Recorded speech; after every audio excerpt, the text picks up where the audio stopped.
বাড়িতে গেস্ট এসছে আর নিজের হাতে ভালো কিছু বানিয়ে খাওয়াতে ইচ্ছা করছে। চিন্তা কি, আমি চন্দ্রিমা হাজির হয়েছি আপনাদের সামনে একদম রেস্টুরেন্ট স্টাইলে চিকেন 65-এর রেসিপি নিয়ে। ভীষণই সহজ উপায় বাড়িতে কিভাবে এই চিকেন 65 তৈরি করে নেবেন আর সেটা খেতে হবে একদম রেস্টুরেন্টের মতো, সেই রেসিপি আজ এই ভিডিওর মাধ্যমে আপনাদের সাথে শেয়ার করতে চলেছি। তাই ভিডিওটা অবশ্যই স্কিপ না করে শেষ পর্যন্ত দেখার অনুরোধ রইল। ভিডিও ভালো লাগলে লাইক, শেয়ার আর কমেন্ট করতে ভুলবেন না। আর এই বন্ধুর পাশে থাকার জন্য এই বন্ধুর চ্যানেলটিকে অবশ্যই সাবস্ক্রাইব করে দেবেন। আসুন চটপট দেখে নিন আমার আজকের এই ভিডিও চিকেন 65। চিকেন 65 বানাবার জন্য এখানে আমি 500 ওজনের বোনলেস চিকেন নিয়েছি। চিকেনের টুকরোগুলোকে ঠিক এরকম কিউব করে, এরকম কিউব আকারে কেটে নিয়েছি এরকমভাবে। আর প্রথমে চিকেনটাকে ম্যারিনেট করে নেব। চিকেনটা ম্যারিনেট করার আগে আপনাদের একটা কথা বলে রাখি, চিকেনটার থেকে যে জলটা, চিকেনটা ধুয়ে নেবার পর চিকেনের জলটাকে কিন্তু খুব ভালোভাবে ঝরিয়ে নিতে হবে আমাদের। এবার ম্যারিনেশনের জন্য প্রথমে আমি দিয়ে দিচ্ছি নুন পরিমাণ মতো,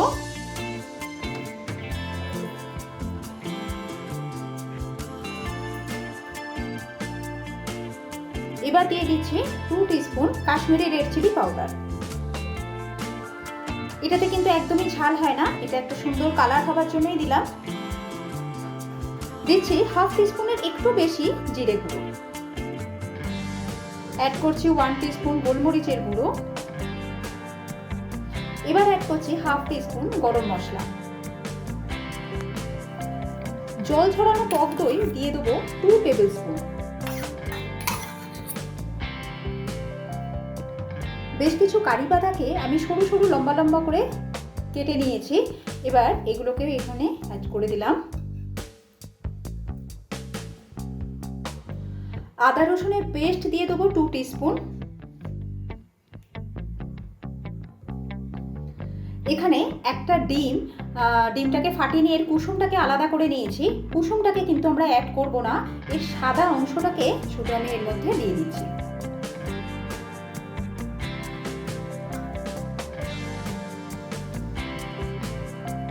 এবার সমস্ত উপকরণ খুব ভালোভাবে চিকেনের সাথে মাখিয়ে নেব।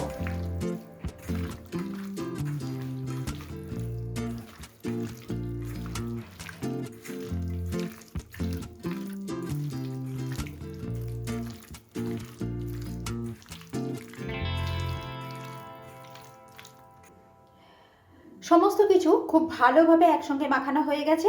এবার এটাকে আমি এইভাবে 1 ঘন্টা রেখে দেবো কভার করে। মাংসটা 1 ঘন্টা ম্যারিনেট করা হয়ে গেছে। এবার এর মধ্যে আমি চালের গুঁড়ো মেশাবো। এখানে আমি টেবিল স্পুনের মাপে মেশাচ্ছি। 3 টেবিল স্পুন হলো, 4 table spoon, 5 table spoon. 5 table spoon চালের গুঁড়ো দেবার পর প্রথমে এই পরিমাণ চালের গুঁড়োটা দেবার পরে আমি প্রথমে একবার মাখিয়ে নেব। এটাকে একটু টাইট করে আমাদের রেডি করতে হবে।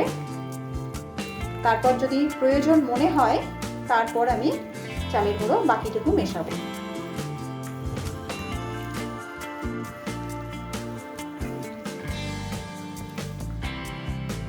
দেখুন ঠিক এরকম টাইটভাবে তৈরি করে নিয়েছি, এখানে আর চালের গুঁড়ো দেবার দরকার পড়বে না। এবার এগুলোকে আমি ভাজবো। ভাজার জন্য আমি কড়াতে সাদা তেল নিয়ে নিয়েছি।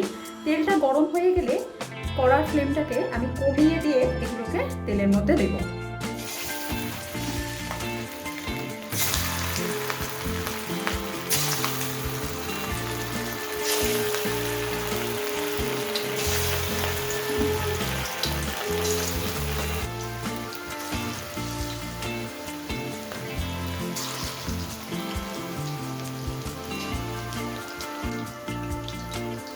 চিকেনটা দেবার সাথে সাথেই কিন্তু উল্টাবো না, খানিকক্ষণ এক পিঠটা একটু হতে দেবো।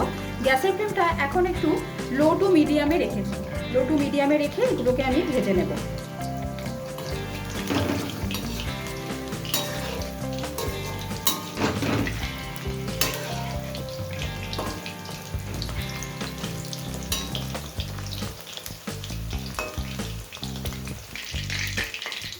এগুলো ভেজে নেওয়া হয়ে গেছে, ঠিক এইরকমভাবে আমাদের ভেজে নিতে হবে। এবার এগুলোকে তুলে নেব।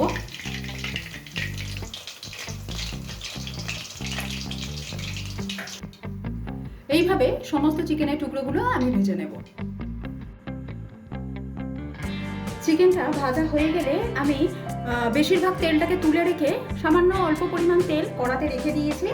এবার এখানে আমি দিয়ে দিচ্ছি চপ করে কেটে রাখা রসুন, প্রায় 1.5 টেবিল স্পুনের মতো রসুন দিয়ে দিলাম।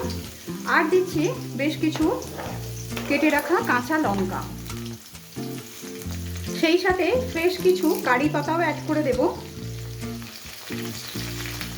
এগুলো হালকা একটুখানি নাড়াচাড়া করে নেব।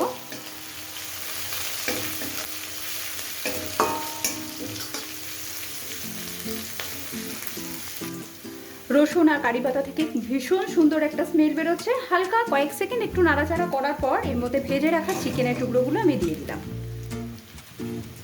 এবার সমস্ত কিছু একসাথে একবার ভালোভাবে মিশিয়ে নেব।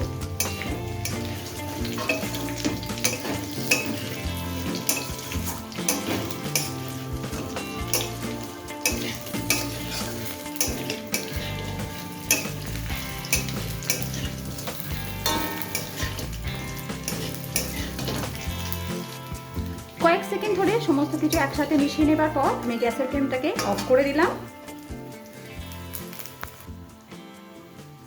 রেস্টুরেন্ট স্টাইল চিকেন 65 তৈরি হয়ে গেছে। এবার আমরা গরম গরম পরিবেশন করব।